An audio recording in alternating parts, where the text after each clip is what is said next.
Selamat pagi Bapak Ibu, Shalom. Kita semua diberkati Tuhan, ada amin. Pagi ini kita akan mulai ibadah kita. Mari kita siapkan hati kita dalam ibadah online pada pagi hari ini. Mari kita tundukkan kepala kita di hadapan Tuhan, tanda berserah kita kepada Tuhan. Bapa di surga, kami serahkan ibadah online pada pagi hari ini ke tangan kuasa-Mu Tuhan. Tuhan, Engkau yang pimpin awal, pertengahan hingga akhir ibadah ini. Dan biar lewat pujian dan penyembahan yang kami naikkan pagi ini Tuhan, ada berkat Tuhan, ada mujizat Tuhan yang kami terima. Kami mengucap syukur kepadamu ya Tuhan. Hanya di dalam nama Tuhan Yesus Kristus kami alaskan doa kami. Haleluya, amin. Mari kita tepuk tangan di hadapan Tuhan Bapak Ibu. Katakan haleluya. Mari sama-sama kita memuji Tuhan. Kami bersyukur kepadamu pagi ini Tuhan. Engkau dahsyat, Engkau luar biasa atas hidup kami. Terima kasih ya Tuhan. Kami puji Engkau, kami tinggikan nama-Mu. Haleluya. Tak pernah ku ragu akan kesetiaan-Mu. Kau pegang hidupku sepenuh jiwaku. Ku yakin dan percaya Kau tuntun langkahku. Engkau Yesus Tuhan, Yesus Kaulah Raja dalam hidupku, berkuasa berjaya untuk selamanya. Hanya Kau Tuhan, sumber kekuatan, kuasa-Mu tercurah bagiku senantiasa. Dengan-Mu Tuhan, ku kan berjalan dari kemuliaan sampai kemuliaan selamanya. Mari tepuk tangan di atas kepala kita. Tak pernah ku ragu akan kesetiaan-Mu. Kau pegang hidupku sepenuh jiwaku. Ku yakin dan percaya Kau tuntun langkahku. Yesus Kaulah Raja dalam hidupku, berkuasa berjaya untuk selamanya. Hanya Kau Tuhan, sumber kekuatan, kuasa-Mu tercurah bagiku senantiasa. Dengan-Mu Tuhan, ku kan berjalan dari kemuliaan sampai kemuliaan selamanya.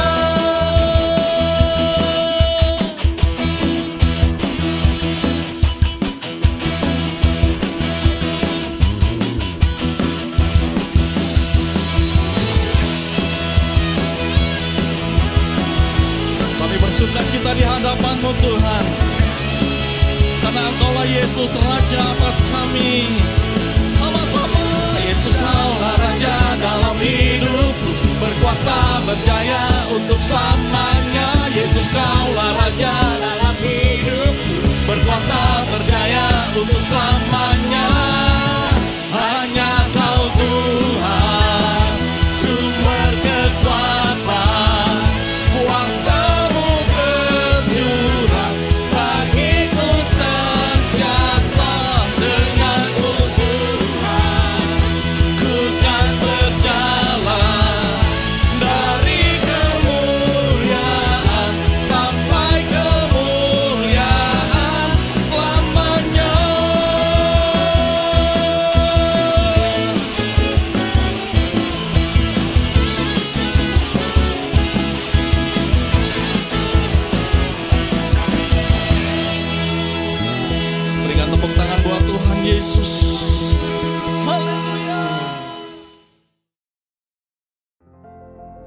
Mazmur 91.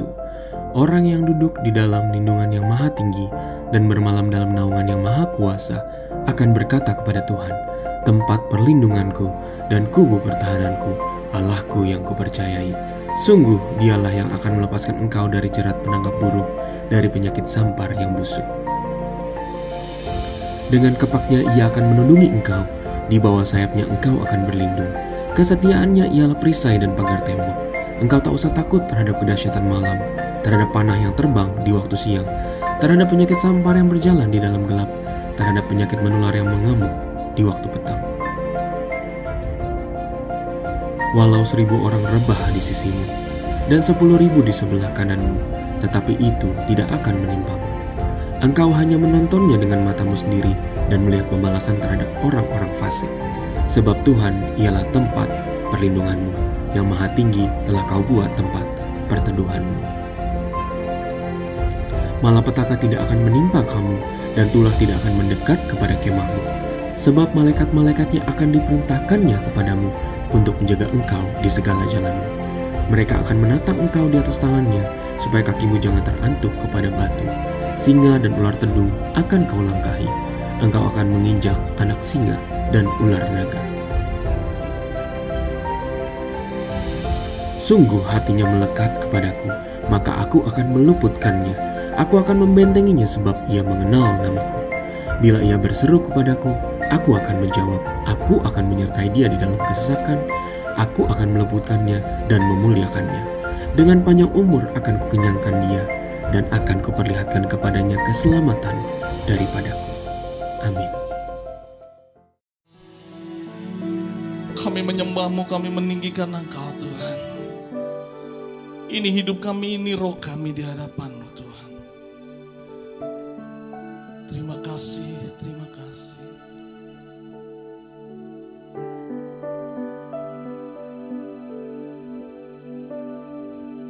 Roh-Mu yang hidup penuhiku, Engkau penuhi kami. mengalir dalamku. Terus penuhi kami ya Tuhan. Jiwaku tenang bersama-Mu dalam naungan-Mu. Sama-sama dengan segenap hatiku buka hati Untuk jamahan-Mu berserah penuh di hadirat-Mu. Kau ambil alih seluruh hidupku di altar-Mu, menyembah-Mu. Roh-Mu yang kudus, Roh-Mu yang kudus, pulihkanku. Engkaulah damaiku.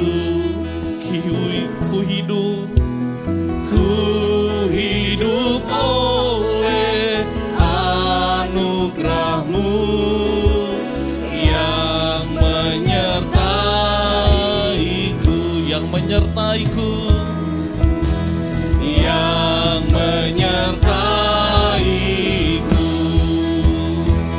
Mari angkat tanganmu di hadapan Tuhan. Ku buka hati untuk jamahan-Mu berserah penuh di hadirat-Mu. Kau ambil alih seluruh hidupku di altar-Mu, menyembah. Ku buka hati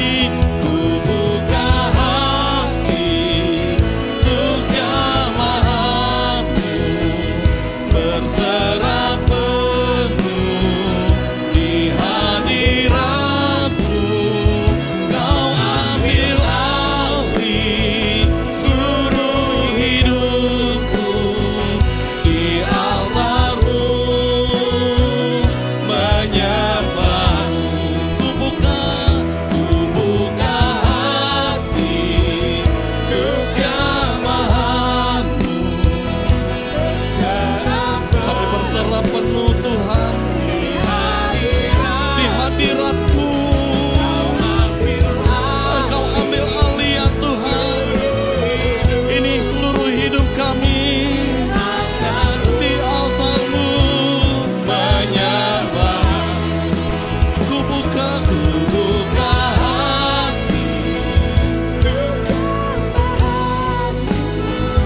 berserah penuh di hadirat-Mu. Kau ambil alih seluruh hidupku di altar-Mu menyembah-Mu, di altar-Mu menyembah-Mu. Syarana ya ralamo yasi.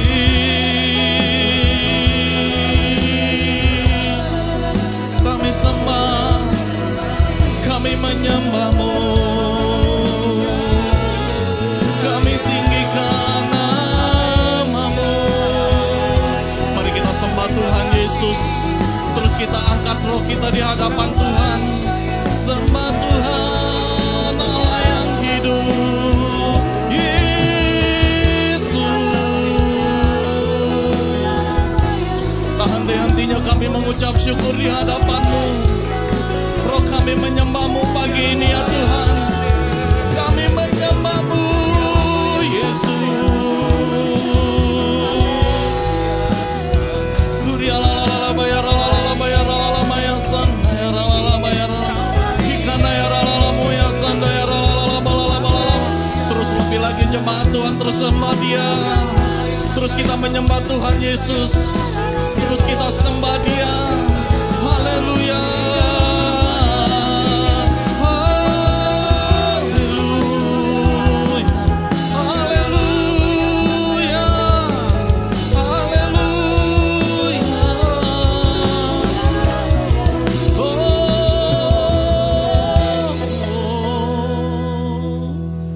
Sekali lagi angkat tangan kita di hadapan Tuhan.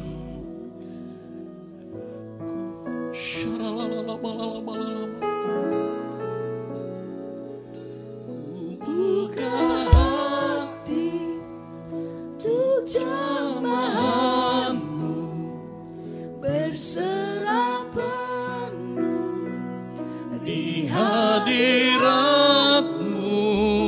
Kau ambil alih seluruh hidupku di altar-Mu. Di altar-Mu kami menyembah-Mu. Lebih lagi ku buka hati untuk jamaah-Mu, berserah penuh di hadirat-Mu. Kau ambil alih seluruh hidupku di altar-Mu menyembah. Lebih lagi dengan segenap hatiku buka hati untuk jamaah-Mu, kami berserah penuh di hadapan-Mu. Hadirat-Mu membawa damai. Engkau ambil alih ya Tuhan. Ini hidup kami menyembah. Sekali lagi ku buka hati untuk jamaah-Mu, berserah penuh di hadirat-Mu. Kau ambil alih seluruh hidupku di altar-Mu menyembah-Mu, di altar-Mu, di altar-Mu menyembah. Sekali lagi dengan segenap hati di altar-Mu menyembah-Mu.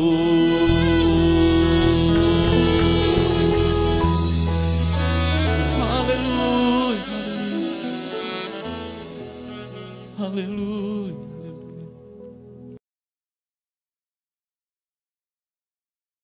Shalom saudara, pernahkah kita berpikir bagaimana banyak hamba-hamba Tuhan atau orang-orang percaya dipakai dengan karunia kesembuhan ilahi, mengusir setan, membangkitkan orang mati, bahkan melakukan hal-hal yang luar biasa?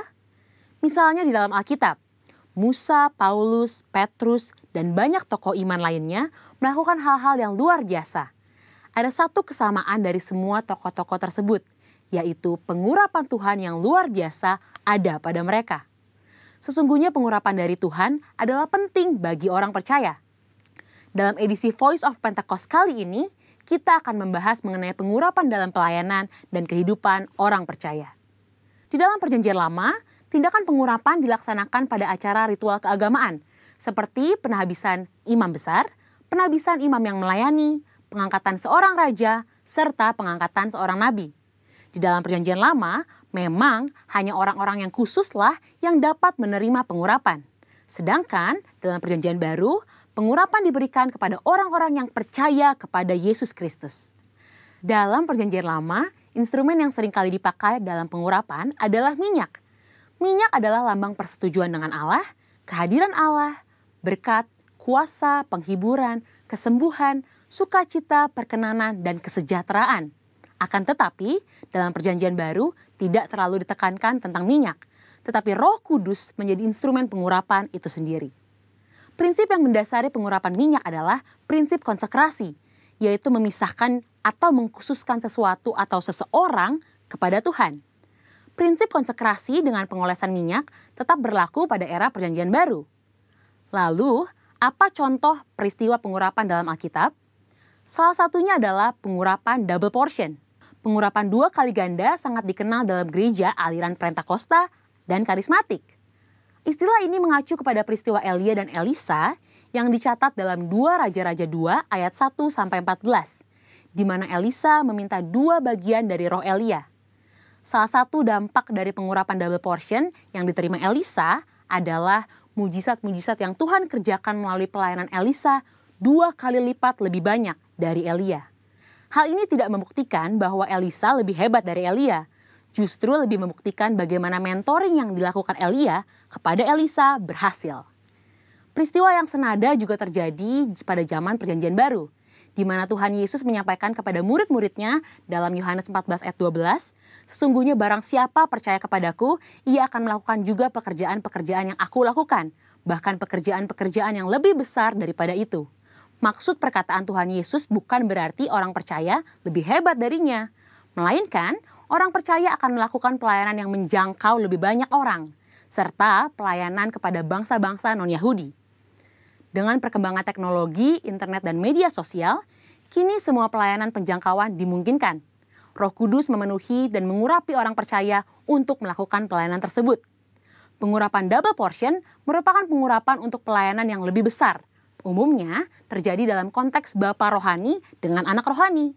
Orang percaya yang merindukan pengurapan tersebut tentu harus membangun hubungan bapa anak dengan pemimpin rohani yang Tuhan Yesus tempatkan di atasnya. Selanjutnya, apa maksud dan tujuan dari pengurapan? Dalam Lukas 4 ayat 18-19 dijelaskan bahwa Yesus Kristus sebagai yang diurapi. Jikalau Yesus saja menerima pengurapan dari Allah, terlebih lagi kita sebagai orang percaya.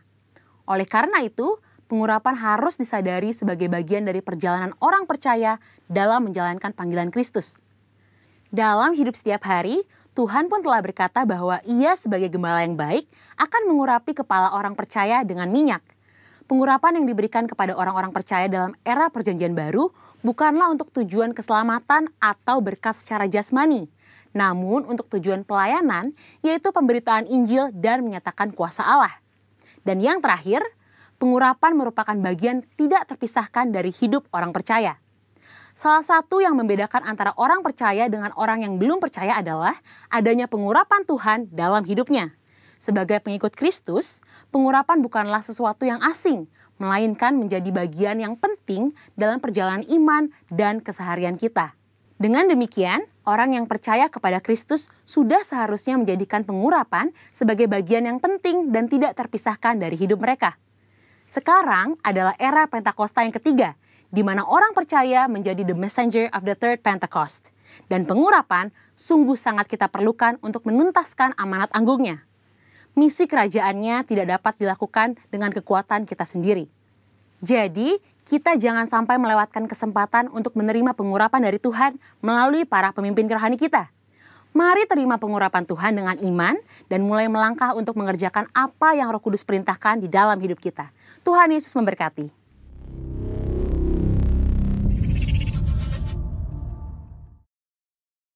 Shalom jemaat Tuhan, hari ini kita kembali akan mendengarkan firman melalui ibadah online. Sebelum kita mulai, mari kita sama-sama kita ambil waktu sejenak, kita berdoa biar Tuhan mengurapi ibadah kita di pagi hari ini. Bapa, terima kasih Tuhan buat pagi hari ini Tuhan, buat semua jemaat-Mu yang boleh menyaksikan ibadah di hari ini Tuhan. Biar berkat-Mu tercurah atas mereka, biar hadirat-Mu boleh mereka rasakan, biar hadirat-Mu boleh memulihkan kehidupan mereka Tuhan. Tuhan yang menjaga jemaat GB Green Garden, Tuhan yang menjaga semua hamba-hamba Tuhan di tempat ini. Terima kasih Bapa, terima kasih Tuhan. Di dalam nama Tuhan Yesus, biar Tuhan sampaikan apa yang menjadi isi Tuhan di pagi hari ini. Dalam nama Tuhan Yesus kami berdoa dan kami mengucap syukur. Sama-sama kita katakan, amin. Oke, selamat pagi Bapak Ibu. Baik, semua kabarnya luar biasa ya di dalam Tuhan. Pagi hari ini saya dapat beban untuk membawakan satu tema yang saya kasih judul adalah Bait Suci Allah. Ya, oke. Mungkin Bapak Ibu di rumah sudah sering mendengar mengenai Bait Suci Allah itu seperti apa. Nah, sebelum saya mendapatkan rema ini, ya 2 minggu sebelumnya itu Tuhan sudah tahukan di hati saya untuk ayo kamu bawain mengenai ini. Cuman saya masih negosiasi sama Tuhan. Tuhan udah bilang tema ini nggak gampang loh gitu loh, mau bahasnya dari sisi apa. Nah jadi sembari berjalannya waktu, Tuhan tuh luar biasa. Dia mulai membukakan satu persatu, dia mulai membukakan pelan-pelan dari setiap kejadian yang saya alami selama 1 bulan ini, Tuhan terus membukakan hal-hal yang baru. Dan akhirnya puji Tuhan tema Bait Suci Allah ini bisa selesai juga. Ya, mari kita sama-sama kita dengarkan isi firman Tuhan ini. Oke, Bait Suci Allah secara harafiah, secara huruf itu berbicara mengenai suatu tempat, suatu gedung yang dipakai untuk acara keagamaan, kerohanian, ya yang kita kenal misalnya saat ini adalah gereja, ya kan? Nah, jadi banyak sekali ya. Zaman dulu itu artinya lebih ke tempat ibadah, ya. Tapi kalau kita melihat lagi Bait Suci Allah ini secara alkitabiah, ya, kita bisa melihat banyak sekali mereferensikan mengenai adalah tubuh kita sendiri. Ya, tubuh jasmani ya, kita berbicara mengenai tubuh jasmani. Jadi kita harus mengselaraskan pemahaman kita saat ini bahwa Bait Suci Allah saat ini juga bisa berarti adalah tubuh kita sendiri. Di Alkitab juga ada mencatat beberapa pasal mengenai hal ini. Kita buka di 1 Korintus 3 ayat 16. Bunyinya seperti ini. Tidak tahukah kamu bahwa kamu adalah bait Allah dan bahwa Roh Allah diam di dalam kamu? Nah, sebagai anak-anak Allah, kita yang sudah lahir baru, tentunya kita punya kewajiban, punya satu tanggung jawab untuk menjaga tubuh kita ini dengan baik. Karena kita mengerti di 1 Korintus 3 ayat 16 ini berbicara tubuh itu adalah bait suci Allah. Jadi kita harus menjaga. Ya, cuma saya di poin ini saya tidak mau masuk terlalu jauh mengenai kita nggak boleh merokok segala macam karena akan mengganggu kesehatan. Enggak, saya tidak akan masuk ke area sana ya. Jadi tenang saja. Kita lihat lagi di 1 Korintus 6 ayat 19 itu berbicara mengenai hal yang sama. Bunyi seperti ini. 1 Korintus 6 ayat 19 sampai 20 ya. Atau tidak tahukah kamu bahwa tubuhmu adalah bait Roh Kudus yang diam di dalam kamu, Roh Kudus yang kamu peroleh dari Allah, dan bahwa kamu bukan milik kamu sendiri. Ayat 20-nya, sebab kamu telah dibeli dengan harganya, telah lunas dibayar. Karena itu muliakanlah Allah dengan tubuhmu. Nah, satu konfirmasi lagi ya bahwa bait suci Allah ini identik dengan tubuh kita. Ya, kalau kita melihat di sini, tubuh ini berbicara apa? Tubuh ini berbicara tentang bagaimana perilaku kita, bagaimana kita, pola pikir kita dalam kehidupan kita sehari-hari itu terrefleksi. Orang bilang tuh di luar ada namanya body language, ya. bahasa tubuh. Nah, tapi saya juga nggak mau masuk ke dalam bahasa tubuh terlalu banyak. Nah, ya, saya akan masuk lebih banyaknya di Matius 1 ayat 12 sampai 14. Di situ saya mendapatkan 3 rema yang sangat luar biasa. Ya, jadi di Matius 21 ayat 12 di perikop atasnya itu berjudul Tuhan Yesus lagi membersihkan bait suci. Ya, membersihkan bait suci ini saya saya menganalogikan dengan kata-kata yang sederhana yang sangat mudah dimengerti, yaitu membersihkan bait suci. Ya, jadi kita baca dulu ya. Matius 21 ayat 12 bunyinya seperti ini. Perhatikan ya. Lalu Yesus masuk ke bait Allah dan mengusir semua orang yang berjual beli di halaman bait Allah. Garis bawahi berjual beli. Ia membalikkan meja-meja penukar uang dan bangku-bangku pedagang merpati. Dan di ayat 13 bunyi seperti ini, dan berkata kepada mereka, ada tertulis di rumahku akan disebut rumah doa, tetapi kamu menjadikannya sarang penyamun. Nah, garis bawahi poin kedua adalah sarang penyamun. Di ayat terakhir ke-14, maka datanglah orang-orang buta dan orang-orang timpang kepadanya dalam bait Allah itu dan mereka disembuhkannya. Jadi poin yang terakhir yang akan saya bahas adalah orang-orang buta, orang-orang timpang, bait Allah dan mereka disembuhkannya. Ya, jadi ada 3 poin Bapak Ibu. Kita masuk ke dalam poin yang pertama. Matius 21 ayat 12 ya, tadi yang sudah garis bawahi ingat. Lalu Yesus masuk ke bait Allah dan mengusir semua orang yang berjual beli di halaman bait Allah. Ia membalikkan meja-meja penukar uang dan bangku-bangku pedagang merpati. Nah, yang mau saya bicarakan di sini, yang mau saya ulas di sini adalah apa yang menjadi bisnis atau usaha kita hari-hari ini.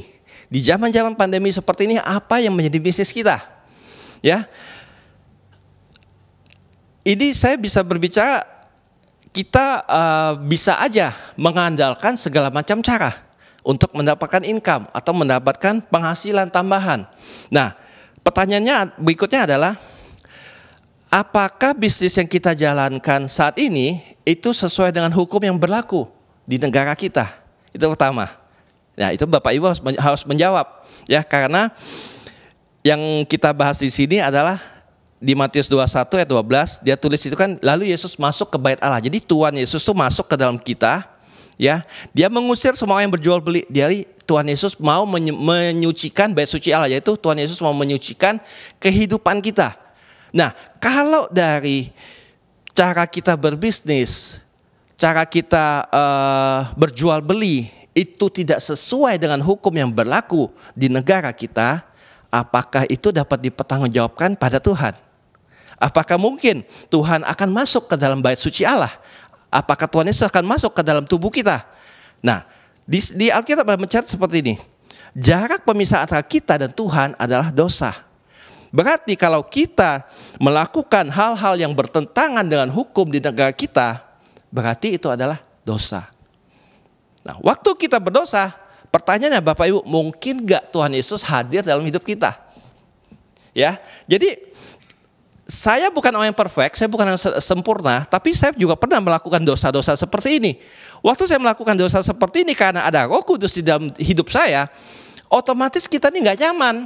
Ya kan, kita pasti, aduh nggak enak nih, kayaknya gue lagi, kayaknya saya sedang melakukan sesuatu yang salah.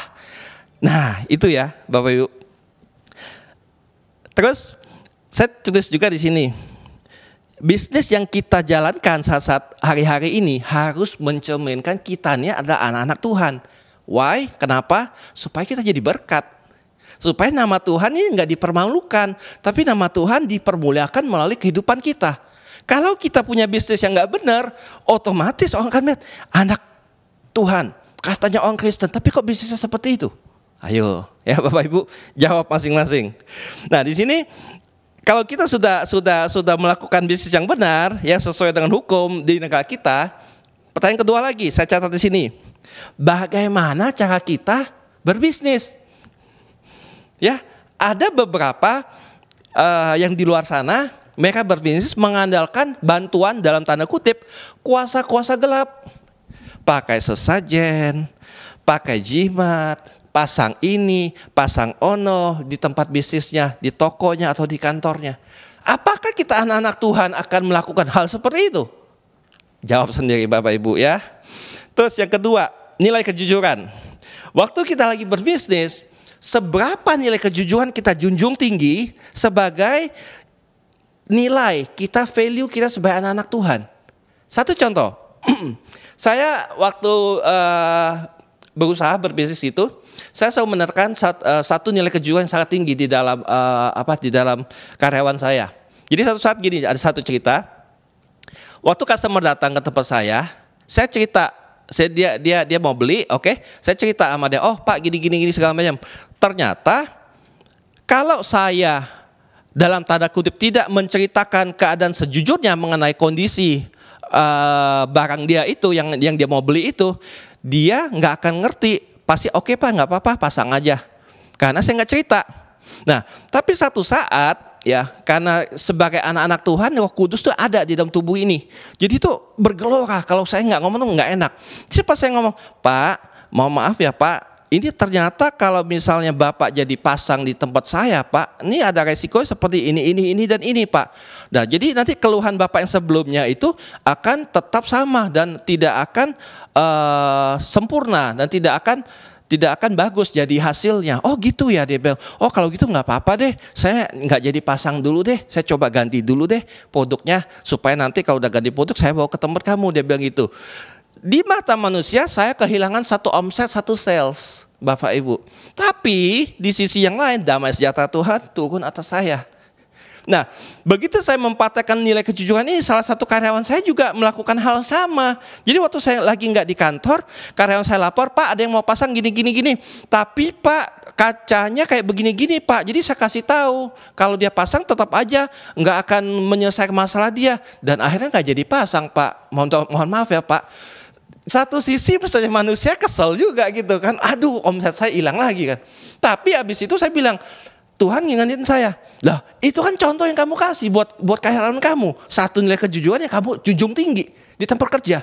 Oh iya ya Tuhan ya, benar ya. Ya udah, waktu saya berdamai dengan diri saya, damai sejahtera Tuhan turun. Nggak peduli, saya nggak mendapat omset yang satu orang ini, tapi Tuhan akan menggantikan dengan omset yang lain. Kita harus percaya waktu kita berjalan sesuai dengan firman Tuhan, kita dibela sama Tuhan. Ya Bapak Ibu. Nah, ada lagi yang bisnis yang sering kita dengar anak-anak Tuhan juga yang suka menjalankan ini. Oh, dia mengkasih janji-janji palsu. Orang suka bilang PHP, pemberi harapan palsu, ya kan? Wah, waktu kamu ikut saya, kamu akan beruntung, kamu akan cuan segini segala macam. Oh, aduh segala macam. Ternyata setelah dia tercemplung, dia masuk, nggak ada tuh.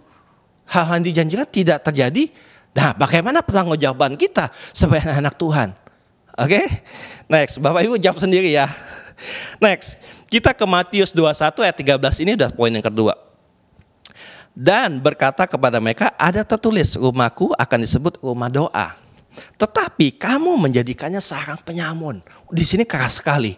Waktu saya baca ini, waduh, ini keras sekali. Saya berdoa Bapak Ibu juga bisa menangkap dengan hati yang lembut. Ya, poin yang kedua yang saya tulis ini adalah rumah doa bukan sarang penyamun.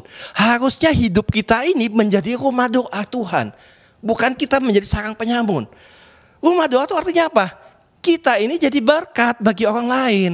Orang lain tuh bisa datang ke kita, Pak, Bu, tolong dong doakan saya. Pak, Bu, saya punya kesusahan, tolong dong doakan saya. Itu kuasa dari anak-anak Tuhan, ya kan? Atau kita bisa, rumah doa itu bisa berbicara, kita berdoa bersyafaat banyak bagi mereka, bagi Bapak Ibu yang kita nggak kenal, bagi orang lain, bagi teman sepelayanan kita, bagi gembala kita, bagi gembala senior kita bersyafaat bagi mereka. Ada yang lihat nggak? Nggak ada yang lihat, tapi Tuhan tahu dan Tuhan mengerti. Dia tahu bahwa anakku sudah menjadi rumah doa dan aku akan diam di sana. Ya, Bapak Ibu perhatikan itu. Nah, yang agak nggak enak di sini saya akan membahas mengenai sarang penyamun. Ini nggak enak sekali Bapak Ibu, tapi saya percaya ini akan menjadi berkat.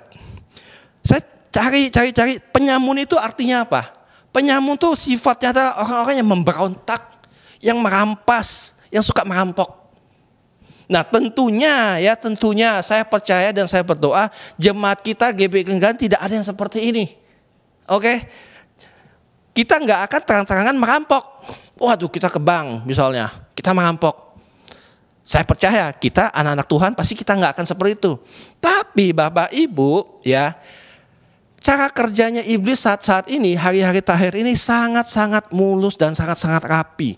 Mereka membungkus satu dosa, satu kejahatan itu dengan sempurna sekali. Sehingga anak-anak Tuhan itu tidak bisa melihat bahwa waktu mereka ambil berkat ini, waktu mereka ambil kerjaan ini akan menjauhkan mereka sama Tuhan. Mereka nggak akan ngerti. Makanya saya berdoa, Tuhan berkat ini saya boleh ambil apa enggak? Tuhan saya mesti jalan apa enggak? Saya harus berdoa. Karena saya nggak mau jauh dari Tuhan. Satu saat Bapak Ibu, satu saat di dalam kehidupan saya, waktu saya diberkati Tuhan, saya ngobrol-ngobrol sama Tuhan, saya bilang sama Tuhan gini, Tuhan terima kasih buat berkat-Mu luar biasa. Tapi Tuhan, kalau Tuhan temukan hati ini sudah nggak sungguh-sungguh lagi sama Tuhan, stopin berkat-Mu atas hidup saya Tuhan. Berani nggak Bapak Ibu bilang seperti itu sekarang? Ya, kalau Bapak Ibu punya Roh Kudus di dalam hidup kalian, hidup Bapak Ibu akan berani ngomong seperti itu. Kenapa? Karena kita cinta sama Tuhan. Cinta sama Tuhan itu harus diekspresikan, harus ditunjukkan. Ya, saya nggak panjang lebar ya, saya masuk di sini. Tidak akan mendapat sifat-sifat penyamun ini, tidak akan mendapatkan perkenanan Tuhan di dalam hidup kita. Jelas sekali ya. Tadi sudah saya banyak singgung di depan. Terus saya tulis lagi di sini, berapa banyak yang merampas, merampok atau memberontak sama Tuhan. Ini bisa berbicara mengenai waktu, pelayanan, kesungguhan hati. Berapa banyak kita yang tadi kita punya waktu nih sebetulnya buat melayani Tuhan, tapi kita bilang, oh sorry, saya nggak bisa hari ini, saya sibuk. Padahal di rumah nggak ngapa-ngapain. Sibuknya apa? Males, malas gerak, mager, malas gerak. Ya, ini berbicara banyak mengenai hamba-hamba Tuhan ya. Maaf ya hamba-hamba Tuhan. Ini mengingatkan saja karena saya dapat rema ini ya, saya dituntut Tuhan untuk disampaikan ya, saya taat untuk menyampaikan aja. Dalam pelayanan ya, berapa banyak kita berkomitmen di dalam melayani Tuhan. Melayani Tuhan itu mesti all out Bapak Ibu, all out. Kita nggak mementingkan lagi apa yang ada di belakang kita, di depan kita. Kita mementingkan yang penting pekerjaan Tuhan, pelayanan Tuhan selesai. Dan kemuliaan buat nama Tuhan, bukan buat diri kita loh. Kita melayani Tuhan bukan kita mau dilihat orang, enggak.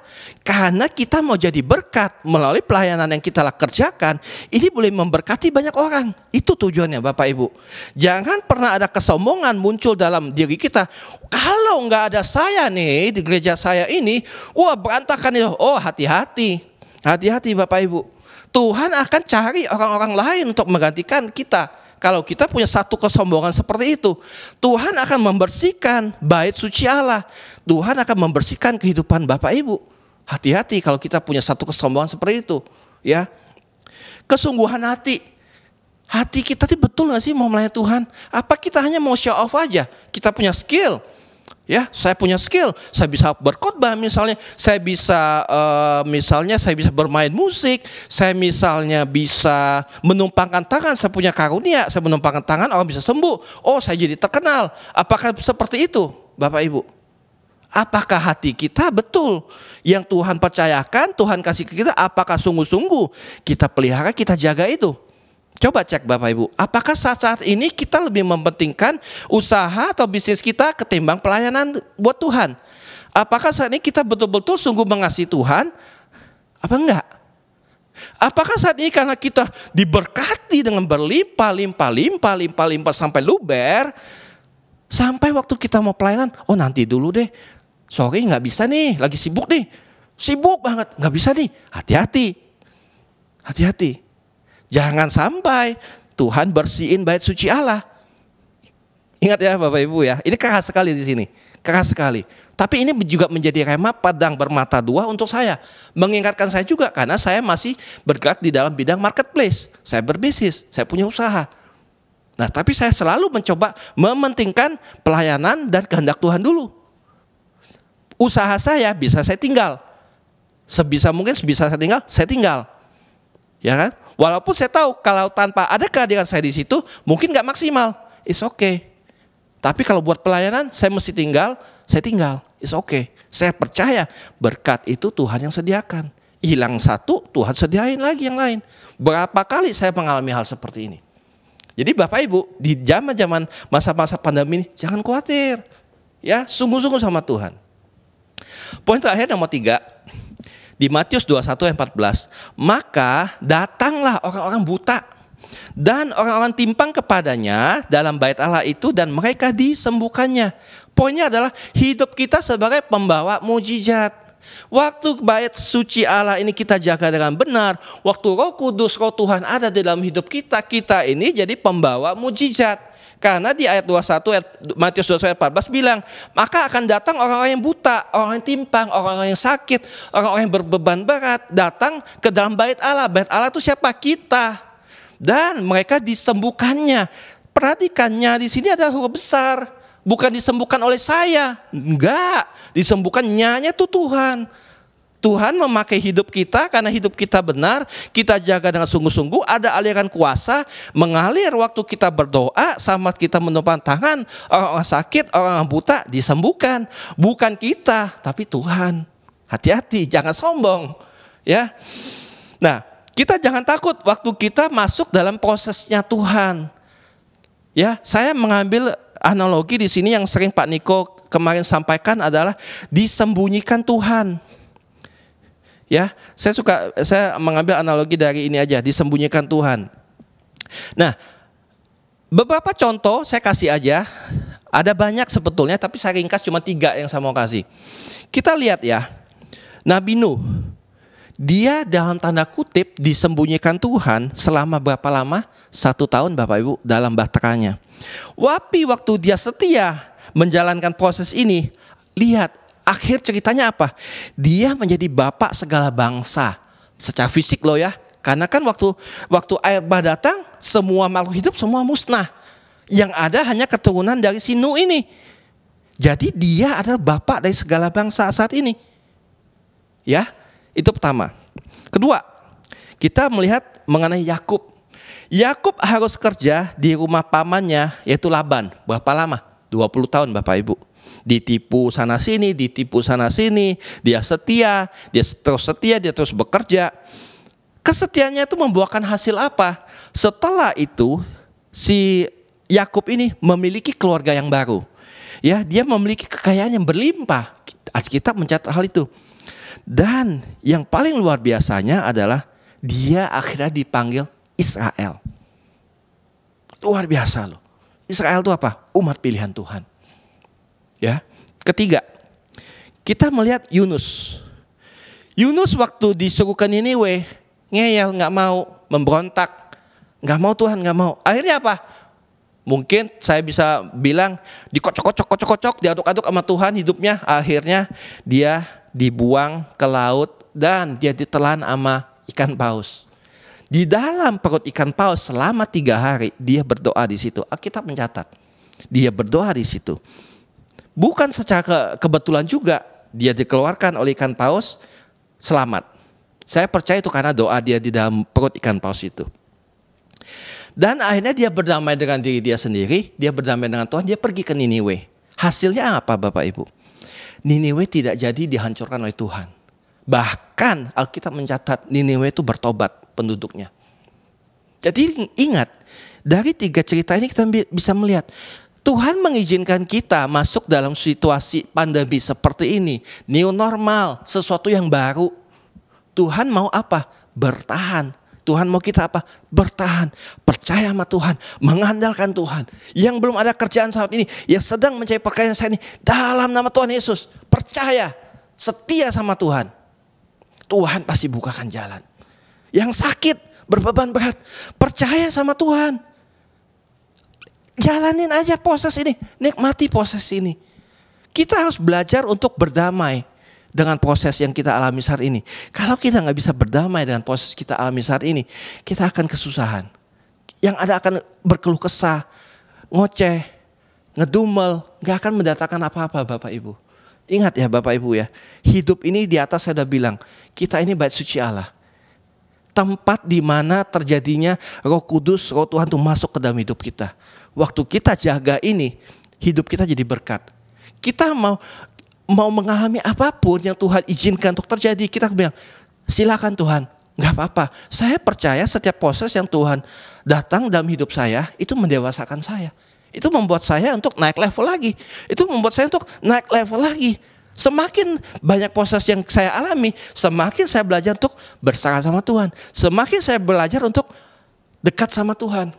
Jangan dibalik ya Bapak Ibu, begitu orang banyak proses, nggak mau Tuhan-Tuhanan lagi deh, nggak mau ke gereja lagi deh, nggak ada deh doa-doa syafaat, nggak ada deh doa pujian penyembahan, nggak ada. Hati-hati Bapak Ibu. Saya belajar melalui kehidupan saya. Banyak pergumulan, ada banyak. Setiap hari saya percaya banyak pergumulan. Tapi melalui pergumulan ini, sikap hati Bapak Ibu seperti apa? Apakah kita mau menyerah? Apakah kita mau, udahlah? Enggak Bapak Ibu. Kita ini anak-anak pilihan Tuhan, anak Allah. Waktu kita mengerti jati diri kita ini siapa, kita masuk dalam hadirat Tuhan, kita bergumul bersama Tuhan, kita berdoa bersama Tuhan, kita banyak muji nyembah Tuhan, mujizat itu dibukakan bagi Tuhan. Ya, Bapak Ibu, singkat saya ulang lagi, kita hari ini belajar mengenai bait suci Allah. Bait suci Allah ini berbicara mengenai tubuh kita. Ya, Matius 21 ayat 12 bilang Yesus masuk ke bait Allah dan mengusir semua orang yang berjual beli. Saya ulang lagi ya, berjual beli di halaman bait Allah. Ia membalikkan meja-meja penukar uang dan bangku-bangku pedagang merpati. Dan berkata kepada mereka, ada tertulis rumahku akan disebut rumah doa. Tetapi kamu menjadikannya sarang penyamun. Maka datanglah orang buta dan orang timpang kepadanya dalam bait Allah itu dan mereka disembuhkannya. Ya Bapak Ibu, pertama bisnis kita seperti apa? Kedua, kita ini rumah doa, ingat bukan sarang penyamun. Ketiga, hidup kita harus menjadi orang-orang yang membawa mujizat, membawa kuasa, membawa hadirat Tuhan. Di mana kita ada, kita harus membawa hadirat Tuhan. Caranya menjaga bait suci Allah ini, menjaga Roh Kudus ini. Oke, Bapak Ibu, sekian firman Tuhan. Kita akan berdoa untuk Bapak Ibu. Mari kita bangkit berdiri, kita berdoa dari rumah. Saya percaya kuasa Tuhan sanggup menjamah Bapak Ibu. Bapak, terima kasih Tuhan melihat anak-anakmu yang sedang menyaksikan ibadah online ini. Kami berdoa dari tempat ini di dalam nama Tuhan Yesus. Tuhan berikan mereka kekuatan, Tuhan berikan mereka pertolongan. Dan kami percaya dan kami imani di dalam nama Tuhan Yesus, pertolongan-Mu tidak pernah terlambat sedetik pun. Dan kami pegang teguh iman kami sebagai anak-anak Tuhan. Kami adalah pembawa hadirat Tuhan. Dan kami berjanji Tuhan, kami mau menjaga bait suci Allah ini. Kami mau menjaga hidup kami suci dan kudus, tidak bercacat celah, sampai waktu Tuhan menjemput kami di awan-awan permai. Terima kasih Tuhan Yesus, terima kasih Bapa, dalam nama Tuhan Yesus. Percaya Bapak Ibu, terima janji Tuhan dalam nama Tuhan Yesus. Haleluya, amin. Tuhan memberkati, selamat hari Minggu. Pentakosta ketiga. Pentakosta ketiga adalah pencurahan Roh Kudus yang dahsyat di zaman now, melebihi yang terjadi di Azusa Street, yang akan mengakibatkan penuaian jiwa yang terbesar dan terakhir sebelum Tuhan Yesus datang kembali, yang akan membangkitkan generasi Yeremia, yakni anak-anak muda yang dipenuhi Roh Kudus, cinta mati-matian kepada Tuhan Yesus, tidak kompromi terhadap dosa, dan akan bergerak untuk memenangkan jiwa. Pentakosta ketiga akan lahir di Indonesia yang bergerak ke bangsa-bangsa. Gerakan ini dari timur ke barat dan kembali ke Yerusalem. Pentakosta ketiga akan memberikan kuasa untuk menyelesaikan amanat agung, dan setelah itu Tuhan Yesus datang kembali.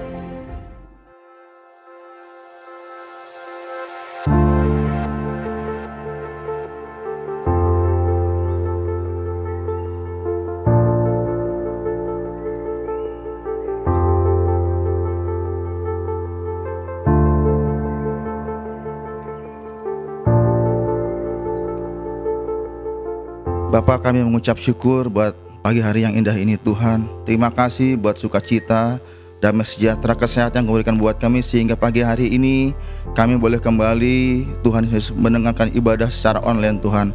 Mari Tuhan Yesus, Engkau yang sudah memimpin dari awal pertengahan hingga selesai, Engkau sudah nyatakan firman dalam setiap kami Tuhan. Kami percaya firman ini akan berakar, bertumbuh Tuhan Yesus. Bahkan firman yang kami saat ini kami dengar, tidak hanya kami dengar Tuhan, tapi kami boleh lakukan, dan kami secara pribadi Tuhan, umat-Mu Tuhan, boleh menjadi pelaku daripada kebenaran firman itu sendiri Tuhan. Terima kasih Bapakku di surga, Engkau memberkati hamba-Mu Tuhan, yang hari ini sudah menyampaikan isi hati-Mu Tuhan Yesus. Engkau memberkati anak-Mu ini Tuhan, keluarganya, usahanya Tuhan, pelayanannya Tuhan. Selalu ada anugerah yang melingkupi anak-Mu ini Tuhan, sehingga manapun anak-Mu ini diutus Tuhan, nama Tuhan senantiasa dipermuliakan Tuhan, dan senantiasa jadi berkat Tuhan Yesus buat banyak orang. Kami juga berdoa buat kembali di tempat ini Tuhan, buat Bapak Pendeta Freddy Halim beserta wakilnya Saudara Han. Tuhan juga memberkati hamba-Mu ini Tuhan, pelayanan yang menjadi berkat Tuhan. Mereka bukan hanya menjadi berkat di atas mimbar ketika mereka berkhotbah Tuhan, tapi ketika mereka dimanapun berada Tuhan, selalu ada berkat yang mereka salurkan buat orang lain dengan cara Tuhan sendiri yang Tuhan nyatakan atas mereka semua. Terima kasih Tuhan, terima kasih buat Gembala sidang kami Bapak Pendeta Insinyur Niko Nyoton Raharjo, juga Engkau memberkati Tuhan. Pelayanannya diberkati Tuhan Yesus. Pelayanan lewat media sosial hari-hari ini Tuhan berkati Tuhan, sehingga setiap ibadah-ibadah online, acara-acara yang disampaikan lewat multimedia senantiasa menjadi berkat Tuhan buat banyak orang yang mendengarkannya Tuhan Yesus. Dan lewat pelayanannya yang dilakukan oleh hamba-Mu ini Tuhan, banyak jiwa-jiwa petobat-petobat baru datang di hadapan Tuhan. Terima kasih, kami mengucap syukur buat jemaat-Mu yang sudah mengikuti sampai dengan selesai ibadah online ini Tuhan. Kami percaya Tuhan, mereka bukan hanya diberkati secara rohani Tuhan, tapi mereka juga diberkati secara jasmani Tuhan Yesus. Pintu-pintu yang tertutup Tuhan bukakan Tuhan, usaha-usaha Tuhan bukakan Tuhan. Bahkan kami percaya ketika pintu satu tutup, berkat yang lainnya Tuhan boleh berkati umat-Mu ini Tuhan Yesus. Kesehatannya, keluarga daripada umat Tuhan, masalah apapun Tuhan, kami percaya Tuhan, saat mereka datang di hadirat-Mu dengan sungguh-sungguh Tuhan, mereka temukan jawaban Tuhan Yesus. Terima kasih buat bangsa negara ini Tuhan Yesus, kami serahkan ke dalam tangan-Mu Tuhan. Kami percaya Tuhan, lewat segala sesuatu yang Kau izinkan terjadi atas bangsa ini Tuhan, bangsa ini akan dituai Tuhan buat hormat kemuliaan nama Tuhan. Untuk itu Tuhan, biar belas kasihan-Mu turun buat bangsa ini Tuhan. Ada jiwa-jiwa yang dimenangkan buat kemuliaan nama Tuhan. Untuk itu Tuhan Yesus, sertai pemimpin bangsa ini, tuntun pemimpin bangsa ini dari mulai pusat sampai daerah Tuhan. Engkau memimpin menyertai senantiasa sampai presiden dan wakil presiden, sampai pejabat-pejabat tinggi Tuhan Yesus di pemerintahan. Engkau memberkati mereka semua Tuhan, sehingga apa yang mereka lakukan Tuhan Yesus, benar-benar Tuhan Yesus membawa kesejahteraan buat bangsa ini Tuhan Yesus. Indonesia pulih, Indonesia bangkit, Indonesia damai Tuhan ada atas negeri ini Tuhan. Terima kasih sekali lagi, kami serahkan bangsa ini ke dalam tangan-Mu Tuhan Yesus. Terima kasih, terpujilah nama-Mu. Di dalam nama Yesus kami sudah berdoa dan mengucap syukur, haleluya, amin.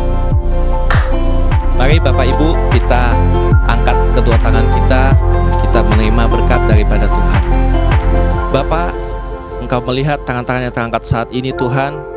Kami berdoa Tuhan di dalam nama Tuhan Yesus, biar damai sejahtera, kasih, sukacita, kekuatan, penghiburan, berkat, kesehatan yang baik, pekerjaan yang baik menyertai anak-anak-Mu dimanapun mereka berada saat ini Tuhan.